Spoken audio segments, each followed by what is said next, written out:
여러분, 우리 성탄의 아침입니다. 이 성탄의 아침 가장 큰 기쁨이 무엇일까?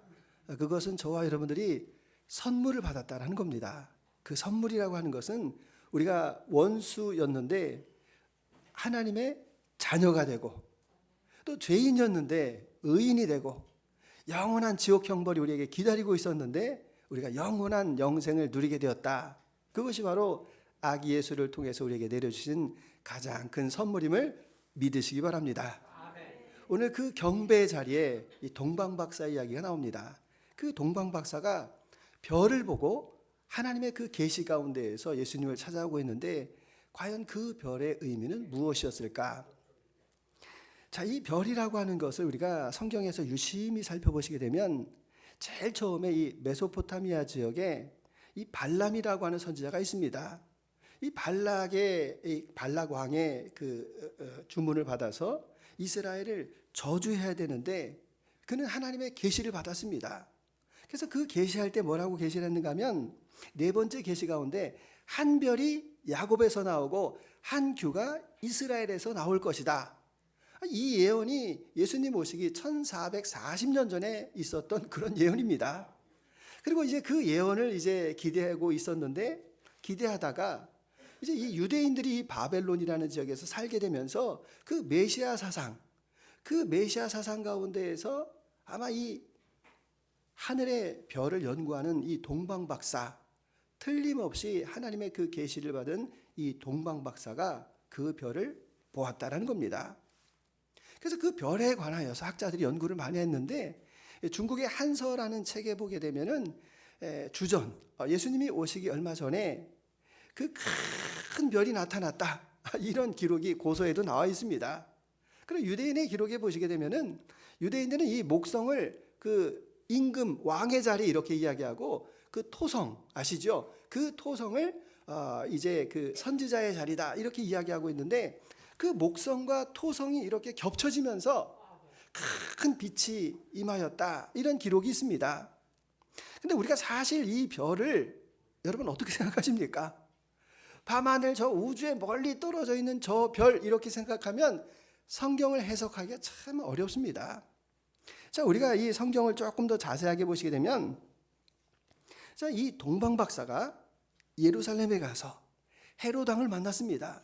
그리고 또 이 구절을 보시게 되면, 박사들이 왕의 말을 듣고 갈새 동방에서 보던 그 별이 문득 앞서 인도하여 가다가 악이 있는 곳 위에 머물러 서 있는지라. 자, 이 별은 움직이는 별이었습니다. 그러니까 행성같이 이렇게 밤하늘에 빛나는 그 별보다는 그들을 비추는 그 빛, 이렇게 표현하는 것이 성경에 더 가깝다라는 이야기입니다. 이것을 우리는 하나님의 그 기적, 이적이라고 말하는데, 우리가 밤하늘에 하나님께서 길을 인도했던 구약의 이야기 다 아시지 않습니까? 밤하늘에 구름 기둥으로, 낮이죠, 밤에는 불 기둥으로 하나님께서 인도하신 그 기적을 생각한다면 이것은 우리가 충분히 개연 가능하다, 이렇게 말씀을 올릴 수가 있습니다. 자, 이러한 것들을 우리는 하나님의 특별한 계시다, 이렇게 말씀을 드리는데, 이 사도행전을 보시게 되면 사도 바울이 사울이었을 때 다메섹에서 예수님을 믿는 사람들을 이제 박해하려고 가는 길 가운데 큰 빛이 그에게 임합니다. 그리고 그 빛 가운데에서 예수님의 음성이 들리면서 사울아 사울아 너는 나를 왜 박해하느냐. 이때 이 사람이 분명히 이 빛 가운데서 거의 눈이 멀다시피 하고 그 빛의 소리를 들었는데, 주변에 있는 사람들에게는 아무런 반응이 없었다라는 겁니다. 그러니까 이것은 하나님께서 그에게 내려주시는 특별한 계시의 말씀입니다. 자, 여러분, 이 특별하다라는 것 우리 일상 가운데도 많지 않습니까?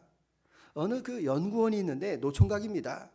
맞선을 보라고 해도 아유 괜찮습니다, 뭐 이러던 양반이 어느 날 갑자기 도서관에 있는 사설을 보는 그 아가씨하고 데이트를 합니다. 그래서 사람들이 의아해가지고, 아니 왜 그 좋은 원조 다 얘기해 줬는데 당신은 왜 도서관에 저 사서 아가씨하고 이렇게 교제를 하느냐, 이렇게 물어보니까 머리를 극적이면서, 예, 제가 도서관에 책을 빌리러 갔는데 그 아가씨가 이렇게 데스크에 이렇게 앉아 있는데 그 블라우스를 입었는데 그 유니폼 같은 그 블라우스를 보는 순간에 자기 마음이 확 끌렸다. 여러분 이해가 되시죠? 자, 블라우스를 뭐 입은 적이 한두 번이었겠습니까? 그런데 그 연이 닿으려고 하니까 그 순간에 그 마음 가운데 마음이 확 일어났다. 이것을 우리는 신앙적으로도 생각해 보게 되면 하나님께서 특별한 계시로 우리들을 이 자리에 불러주셨다라는 이야기입니다. 세상에 수많은 사람이 있는데 그 수많은 사람 가운데에서 하나님께서 이 성탄절을 맞이해서 이 자리에 우리를 앉게 하신 것도 하나님의 별과 같은 인도하심이었다라는 것을 우리는 고백할 수가 있습니다. 그러니까 우리가 하나님을 안 것이 아니라 하나님께서 우리를 먼저 선택해 주셨는데 예레미야 선지자에게 이런 말씀을 하십니다. 내가 너를 어머니의 뱃속에서부터 너를 알았다. 그리고 내가 너를 이미 성결하게 구별하였다. 이사야 선지자에게 말씀하십니다. 내가 너를 지명하여 불렀나니 너는 내 것이라. 그래서 오늘 이 자리에 서 있는 것이 그 별의 나타남, 그 별을 바라보는 그 하나님의 은혜, 우리에게 내려주신 그 특별한 계시였음을 우리가 믿을 수가 있습니다. 그래서 주님께서 말씀하십니다. 에베소서 2장 8절에서 너희가 전에는 어둠이었더니 이제는 주 안에서 빛이라. 이제는 너희가 빛의 자녀라. 빛의 자녀 열매는 착함과 의로움과 겸손함이다 라고 주님께서 말씀하고 계십니다. 그래서 주님께서 저와 여러분들을 빛의 자녀로 불러주셨으니 이제부터 착함과 의로움과 신실함으로 살아가는 것이 마땅하다. 이것을 이 아침에 우리들에게 들려주고 계십니다. 자, 우리가 이 두 번째는 이 별의 인도함을 받았습니다. 성경에서는 인내를 온전히 이루라 이렇게 말씀하십니다. 인내를 온전히 이루어야 되는 이유가 무엇인가 하면 우리가 하나님께서 기뻐하시는 일을 감당하고자 해도 선한 뜻을 가지고 있어도 이 세상 가운데에서 우리를 거스리고 부딪히고 마음을 상하게 하는 일이 얼마나 많이 있습니까? 이 동방박사도 마찬가지 아닙니까? 그들이 하나님의 그 계시와 그 선하신 뜻 가운데에서 메시아를 만나러 찾아왔는데 제일 먼저 부딪히는 것이 별이 안 보인다라는 겁니다. 자, 예루살렘에서 별이 보이지 않아가지고 어떻게 되는 겁니까? 메시아를 찾아왔으니까 그 당시에 그 왕을 찾아가서 우리가 메시아를 찾아왔노라 이렇게 이야기합니다. 근데 그 당시에 그 헤롯 대왕 굉장히 당황하지 않았겠습니까? 그래서 서기관들 불러가지고 도대체 이게 무슨 말이냐? 성경 좀 찾아봐라 이렇게 이야기하니까 이 서기관들이 우리 지난 주간에 말씀 올린 것처럼 이 미가서 5장 2절 가운데서 베들레헴 에브라다에서 유대인의 왕이 나올 겁니다라고 이렇게 이야기를 합니다. 헤롯이 당황하였지만 그는 권력의 화신과 같은 사람이라서 짐짓 태어난 척하고 먼저 당신들이 가서 경배하고 나에게 알려주면 나도 경배하겠다. 무슨 뜻입니까? 내가 표적을 정확하게 보고 확인 사살하겠다. 이런 겁니다. 내가 섣불리 저 사람 말에 듣고 움직이는 것이 아니라 이 실체가 확실하다면은 내가 나의 그 정적 메시아를 확실하게 제거하겠다라는 그런 야심이 그에게 있었습니다. 자, 그런데 이 일은 제가 누누이 말씀을 올렸는데 이게 다른 나라, 그 하나님을 섬기지 않는 나라에서 일어나는 일 같으면 뭐 그냥 그러려니 생각해도 됩니다. 근데 하나님의 성전이 있고 하나님의 그 율법의 말씀을 받았고 그리고 하나님의 뜻대로 살겠다라고 하고 있는 그 이스라엘에서 벌어지고 있는 그런 참담한 현실이라는데 우리는 놀랍고 두려울 때가 있습니다. 그것은 무엇인가 하면 바로 이 믿음대로 산다고 하여도 그 믿음을 지켜가기에 이 세상의 욕심이, 이 세상의 시류가 우리를 엄습할 때가 너무나도 많이 있다. 이것을 말씀 올릴 수 있습니다. 그래서 우리가 이 부분을 해석하는데 아주 중요한 단초가 되는 것이 우리가 이 계시성에 대해서 아셔야 됩니다. 이 계시라고 하는 것이 무엇인가 하면 하나님께서 감추어진 것을 보여주는 겁니다. 감추어진 것을 보여주는데 뭐가 감춰진 겁니까? 영적인 세계가 감춰져 있습니다. 그래서 우리는 육의 눈을 가지고 있기 때문에 그것을 볼 수가 없는데 하나님께서 그 우리의 영의 눈을 보여주셔서 그것을 알 수 있는 것을 계시라고 하는데 그 계시에는 두 가지가 있습니다. 하나는 특별 계시가 있고 또 다른 하나는 일반 계시가 있습니다. 자, 이 특별 계시라고 하는 것이 무엇인가 하면 하나님의 그 초자연적인 그 방식으로 보여주시는 것인데 하나님께서 보여주시는 방식이 무엇인가 하면 첫 번째, 성경책을 통해서 하나님의 뜻을 우리에게 보여주십니다. 이것이 특별 계시입니다. 또 하나님의 그 본체가 되시는 하나님의 형상 되시는 예수님께서 오셔서 그 예수님을 보면 하나님을 보았다. 예수님께서 말씀하셨습니다. 예수님을 특별 계시로 우리에게 보여주셨고 또 우리가 알 수 없는 기적과 이적을 통하여서 하나님께서 우리에게 그 계시를 보여주십니다. 자, 그런데 우리에게 더 가까이 와 있는 것은 일반 계시입니다. 일반 계시. 일반 계시라고 하는 것은 모든 시대와 모든 장소 가운데서 보편적으로 하나님께서 그분의 모습을 드러내십니다. 이 우주 만물의 그 질서가 있지 않습니까? 수, 금, 지와 목도 천해명, 달이 28일 주기로 29일 주기로 돌아가는 것은 변함이 없습니다. 봄, 여름, 가을, 겨울의 이 사계도 변함이 없이 하나님께서 우리에게 보여주시는 그런 일반 계시다라는 겁니다. 또 하나님께서 그 역사의 섭리를 주관하시는데 우리가 막연하게 알고 있는 것 가운데에서 그 악을 행하는 자를 끝까지 잘 되는 것이 아니라 어느 순간에 그 악인이 망해가는 그 과정을 보여주시는 것도 우리가 알 수 없는 그 우주의 섭리이다. 또 우리가 어린 시절에는 자녀를 사랑하는데 나이가 들어가지고 손자 손녀를 더 예뻐하는 것, 인간이 가지고 있는 그러한 일반 계시성 속에서 우리가 살아가고 있습니다. 그런데 이 일반 계시의 문제가 무엇인가 하면 우리의 그 양심과 그리고 종교적인 본능을 허락해 주셨습니다. 그런데 그것을 가지고 우리가 하나님을 알 수가 없습니다. 왜냐하면 우리 안에 그 죄가 있기 때문에 그 계시, 일반 계시를 통해서 이 꽃이 피어나고 인간의 그 일생이 이렇게 있고 우리의 죽음이 이렇게 있어도 죄가 있는 사람은 그것에 대해서 하나님을 알 수가 없다라는 겁니다. 그런데 놀라운 사실은 무엇인가 하면 핑계하지 못한다라고 주님께서 로마서 1장 20절에 말씀하십니다. 같이 읽어봅니다. 창세로부터 그의 보이지 아니하는 것들 곧 그의 영원하신 능력과 신성이 그 가운데 만드신 만물에 분명히 보여 알려졌나니 그러므로 그들이 핑계하지 못할지니라. 아멘. 자, 하나님께서 그분의 그 능력과 신성으로 모든 만물 가운데에서 그분에 대해서 분명히 보여주셨는데 그러기 때문에 우리가 핑계하지 못한다라고 말씀하고 계십니다. 그래서 우리에게 중요한 것은 무엇인가 하면 이 일반 계시가 무엇인가를 다시 한번 생각해 보는 겁니다. 자, 일반 계시가 나타난 것은 창세기 8장에서 나타납니다.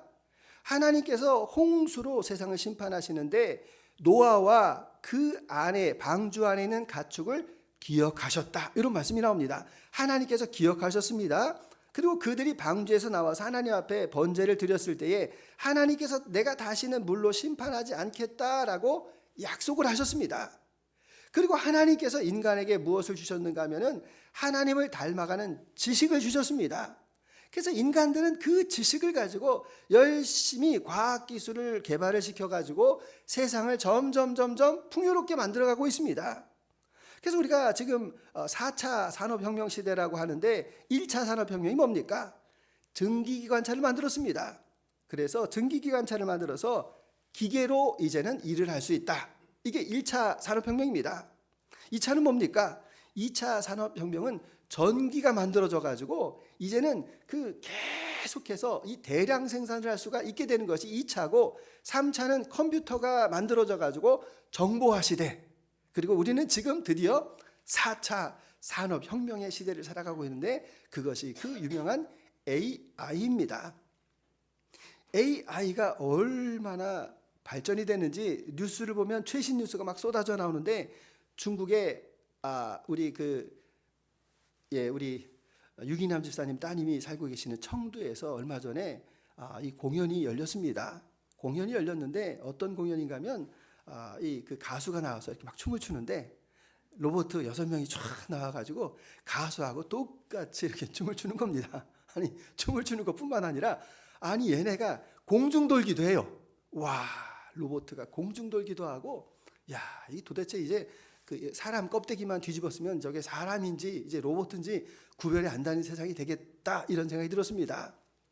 또 여러분, 그 테슬라가 FSD라고 하는 그 기술을 만들었는데 그 기술이 뭔가 하면은 자율주행이 드디어 됩니다. 그래서 여러분이 그냥 한 1억 5천 정도 그 차 한 대 딱 사시면 그냥 버튼만 누르면 서울에서 이렇게 쭉 운행해가지고 파킹까지 다 알아서 하는 그런 자율주행 시대에 드디어 우리가 살게 되었습니다. 자, 그럼 우리가 또 짐작해 볼 수가 있지 않습니까? 저는 그 자율주행차가 나오면 아유 큰일 났다, 그 교통 더 막히겠다. 왜냐하면 장롱면허 있는 분들이 다 꺼내가지고 그 자동차를 사가지고 얼마나 길이 또 막히겠습니까? 그러면 또 생각할 수 있는 게 뭐가 있습니까? 돈 있는 사람들은 이제 됐다, 플라잉카 타고 가자. 세상이 이렇게 바뀌어가는 그런 세상을 살아가게 됐다는 이야기입니다. 제가 왜 이 말씀을 드리는가 하면 세상 사는 일이 이제 점점 더 재미있어진다는 얘기입니다. 심심하지 않고 불편하지 않고 정말 세상이 편리하고 인간이 만드는 그 휴먼 테크노피아 시대까지 더 가까이 와 있다는 이야기입니다. 자, 이것은 우리의 신앙에도 아주 큰 걸림이 되는데, 제가 어느 권사님의 얘기를 들었습니다. 그 권사님이 뭐라고 말씀하시는가 하면 자기가 교회 친구도 있고 세상 친구도 있는데 누가 더 재미있을까요?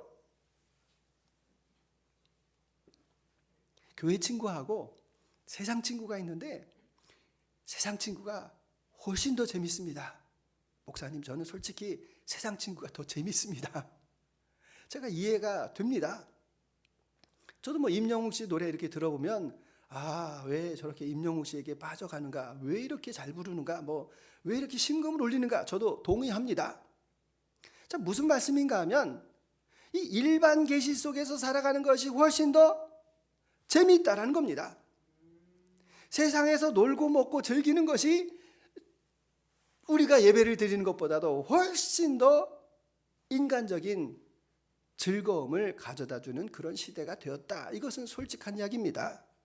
그래서 1차, 2차 산업혁명 시대까지만 해도 교회가 세상을 이끌어갔는데 3차, 4차가 되면서부터 이제 교회가 뒤처지기 시작해가지고, 예전에는 교회에서 다 아시지 않습니까? 크리스마스 송도 하고 올라이트도 하고 그리고 막 율동도 하고 게임도 하고 교회에서 너무너무 재미있었는데 요즘 재미있습니까? 세상이 너무너무 많이 바뀌었다, 이것을 우리가 고백할 수가 있습니다. 그런데 중요한 것이 한 가지가 있는데 그것은 무엇인가 하면 우리가 이 일반 계시를 하나님께서 주셔서 인간에게 지혜를 주시고 지식을 주시고 유희를 주시고 즐거움을 허락해 주셨는데 그것을 가지고는 죽었다 깨나도 하나님을 발견할 수가 없다라는 데 문제가 있습니다.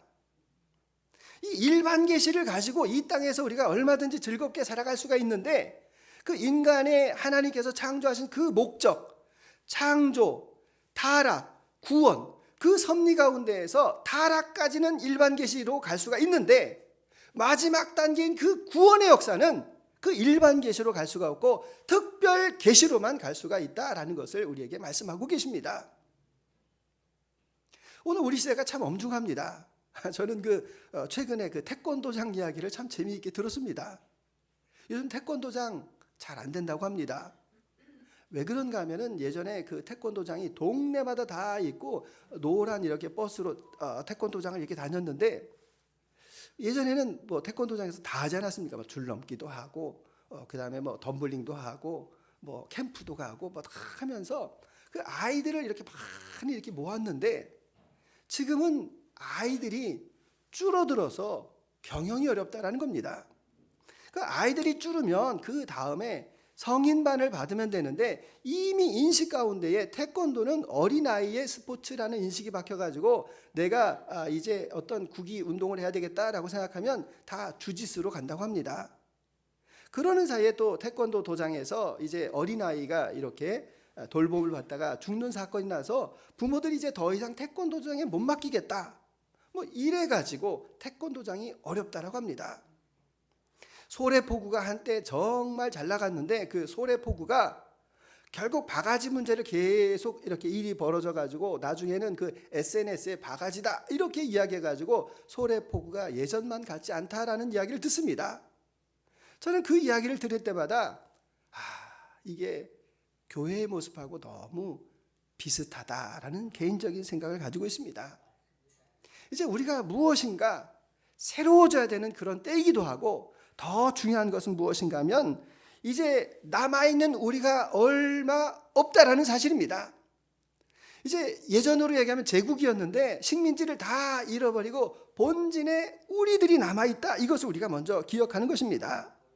그래서 저와 여러분들은 어떤 사람들인가 하면 주님 마지막 보루를 지키는 이 본성과 같은 그런 결사대의 마음으로 내가 정말 주님의 나라를 지켜가겠습니다 라고 하는 그런 결단과 고백이 필요한 그 시대를 우리가 맞이하고 있습니다. 그래서 우리에게 필요한 마음이 어떤 마음이겠습니까? 사도 바울의 고백을 같이 한번 읽어봅니다. 빌립보서 3장 7절 그러나 무엇이든지 내게 유익하던 것을 내가 그리스도를 위하여 다 해로 여길 뿐더러 8절입니다. 또한 모든 것을 해로 여김은 내 주 그리스도 예수를 아는 지식이 가장 고상하기 때문이라 내가 그를 위하여 모든 것을 잃어버리고 배설물로 여김은 그리스도를 얻고 아멘.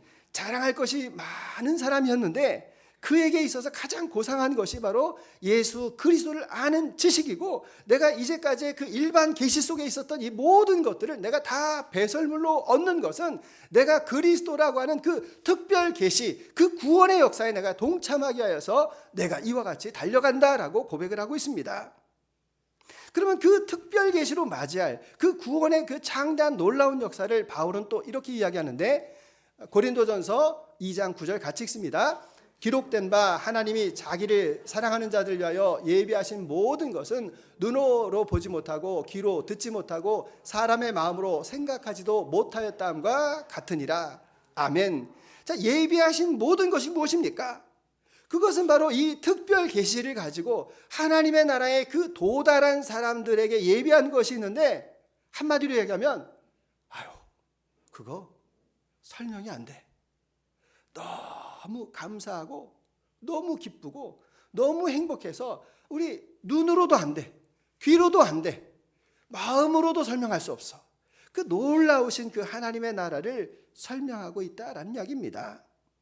그래서 오늘 이 아침에 예수 그리스도께서 아기 예수로 우리에게 가져다 주신 그 구원이 얼마나 놀라운가라는 것을 우리는 늘 마음 가운데 생각하는 것입니다. 제가 잘 아는 사모님입니다. 목사님이 이런 질문을 했대요. 여보, 나중에 다시 태어나면 나하고 결혼할래? 이렇게 목사님이 물어봤대요. 그랬더니 그 사모님이 골똘하게 생각하다가 잠깐 생각하다가 저는 다시 태어나도 사모할래요. 이랬답니다. 제가 그 말을 듣는데 은혜가 되는 거예요. 힘들 텐데 그래도 다시 그 길을 걸어가겠다. 그 결단이 참 제가 듣는 가운데에서 많은 은혜가 되었습니다. 우리가 힘들고 어려워도 다시 걸어가는 그 길이 바로 주님과 함께 동행하는 그 길 아닙니까? 내가 다시 선택을 한다고 해도 10,000,000번을 다시 선택한다고 하여도 나를 위하여서 아기 예수를 오시고 십자가를 지시고 나를 위하여서 내가 무엇이 간데 그 영원한 구원 허락하신 그 하나님의 나라 그 나라를 허락하신 그 주님의 그 놀라운 사랑을 내가 어찌 배반하고 내가 어찌 멀리 떠나갈 수가 있겠습니까? 그래서 우리가 부르는 그 찬송 가운데 우리 서로 받은 그 기쁨은 알 사람이 없도다. 믿음이라고 하는 것이 도대체 뭡니까? 여러분, 믿음에 대해서 우리가 다시 한번 정리를 해보시면 우리 교회에서 제가 여러분들에게 늘 말씀 올립니다. 주무실 때 그냥 주무시지 말고 시편 23편을 외우면서 주무세요. 여호와는 나의 목자시니 내게 부족함이 없으리로다. 그가 나를 푸른 풀밭에 누이시고 쉴만한 물가로 인도하시는도다. 잘 암송하면서 주무시지요? 주무시면서 무슨 생각하는 겁니까? 주님, 오늘도 하루 잘 살게 하셔서 감사합니다. 오늘 나에게 좋은 죽음을 허락하신 것 감사합니다. 왜냐하면 이 생애가 나의 것이 아니기 때문에. 아침에 눈을 떴습니다. 뭐 하라고 말씀드렸습니까? 복이 있는 사람은 악인의 꾀를 쫓지 아니하고 죄인의 길에 서지 아니하고 오만한 자의 자리에 앉지 아니하고 오직 여호와의 율법을 즐거워하여 그의 율법을 주야로 묵상하는도다. 내가 오늘 만나는 그 삶 속에서 악인과 죄인과 오만한 자를 만나지 않기를 원합니다. 나의 개인적인 경건과 나의 묵상도 중요하지만 내가 만들어가는 환경이 더 중요함을 주님께서 말씀하셨습니다. 오늘 이 아침에 다시 태어났는데 나는 부활의 아침을 다시 맞이하고 있습니다. 하나님께서 나에게 주신 이 하루의 그 선물이 얼마나 귀하고 감사합니까? 여러분, 그것이 신앙입니다. 그냥 하루가 주어지고 그냥 또 살고 억지로 살고 그냥 할 수 없이 살고 앞으로 가는 그 일이 무엇인지도 모르고 살아가는 그것이 우리의 삶이 아니라 나는 이미 오늘 이 밤에 나는 죽었습니다. 그리고 다시 태어나는 그 다음을 주님께서 나에게 부활로 주신 날입니다라고 기대하며 살아가는 것이 믿음이고 신앙 아니겠습니까? 그래서 우리는 잠깐 죽는 것을 두려워하는 것이 아니라 주님께서 가져다 주시는 그 예비하신 그 모든 것을 누리며 사는 그런 복된 삶임을 믿으실 수 있기를 바랍니다. 오늘 다시 한번 정리하겠습니다. 이 동방 박사는 그 하나님의 그 계시, 특별한 계시 가운데에서 그들이 찾아왔습니다. 그런데 일반적으로 생각하면 하나도 좋은 거 없습니다. 힘들게 찾아왔는데 아니 끝까지 인도하셔야 되는데 왜 별이 갑자기 사라지는 겁니까? 끝까지 비추셔야지. 그래서 예루살렘에 가게 됐고, 그리고 헤롯 왕을 만나가지고 죽을 뻔했고, 그리고 찾아가 보니까 장군도 아니고 왕도 아니고 겨우 아기. 그래서 예물을 드렸습니다. 나중에 돌려받을 수 있겠습니까? 손해만 보고 그들이 다시 자신들의 고향으로 돌아갔다는 이야기입니다. 그런데 저는 그렇게 생각하지 않습니다. 행복하겠다, 참 기쁘겠다라고 생각합니다. 미국의 윌리엄 제임스라는 그런 철학자가 이런 이야기를 합니다. 자부심이라고 하는 것은 기대와 성공의 비율과 좌우된다. 그 말씀이 무슨 말씀인가 하면, 내가 그 마음 가운데 이 자부심이 있기 위해서는 어떤 그런 기대감, 그리고 그 성공, 그것을 계속해서 반복적으로 이루어갈 때 그 사람에게 자부심이 생긴다, 이런 말입니다. 우리 신앙이라는 것도 마찬가지 아닙니까? 늘 하나님과의 교제 가운데에서 하나님께서 말할 수 없는 그 선물로 우리에게 주신 그 날들을 채워가며 감사하며 살아갈 때 주님께서 주시는 그 넘치는 은혜를 경험하며 우리 안에 예수님의 생명이 내 안에 있다라고 하는 그런 자부심으로 살아갈 수 있는 것 아닙니까? 여러분, 그들의 여정을 다시 한번 보게 되면은 그들의 마음 가운데는 경배하고 사모하는 마음이 있었습니다. 예루살렘에서의 그 어려움도 있었지만, 그러나 그것을 극복하게 하시고 주님께서 천사들을 통하여서 다시 꿈을 통하여서 계시해 주시고, 그리고 그들의 그 발걸음을 안전하게 인도하시고 그 누구도 바라볼 수 없는 그 메시아 되시는 아기 예수를 경배한 그 기쁨이 그들의 삶 속에 얼마나 크겠습니까? 그리고 성경에 나와 있지 않지만 그들이 다시 예수님을 만났겠습니까? 못 만났겠습니까? 저는 못 만났을 확률이 더 높겠다, 이런 생각이 듭니다. 그런데 그들이 기다리고 있는 예비하신 모든 것이 있습니다. 그 나라에서 그 아기 예수를 바라볼 때의 그 마음과 그 기쁨이 얼마나 클까라는 생각을 다시 한번 해보게 됩니다. 그래서 오늘 우리에게도 전로역정과 같이 크리스천이 그 망할 수밖에 없는 그 장망성을 떠나서 영원한 도성으로 가는 그 행로 가운데 저와 여러분들이 있습니다. 동방박사와 같이 그 빛을 바라보며 주님께 나아가는 그 삶의 현장이 바로 오늘 저와 여러분들의 삶의 이야기가 됩니다. 그럴 때 우리는 이 일반 계시 가운데에서도 하나님의 그 즐거움과 기쁨을 발견하시고, 하나님께서 날마다 여러분에게 말씀으로 주시고 양심으로 주시고 마음으로 계시하시는 그 은혜를 여러분이 날마다 깨달아 알므로 여러분의 그 삶 속에서 그 동방박사와 같은 아름다운 경배가 넘쳐나시기를 주님의 이름으로 축원합니다. 사랑과 은혜의 주님 감사합니다. 우리에게 별을 보고 크게 기뻐할 수 있는 마음을 허락하신 것 감사드립니다. 오늘 우리에게 주신 이 성탄의 기쁨과 감사를 누리게 하시고 이 땅 가운데에서 일반 계시 속에 살아가지만 하나님께서 주시는 날마다의 그 계시의 은혜 가운데 살아갈 수 있도록 은총을 더하여 주옵소서. 감사드리며 예수 그리스도의 이름으로 기도드립니다. 아멘.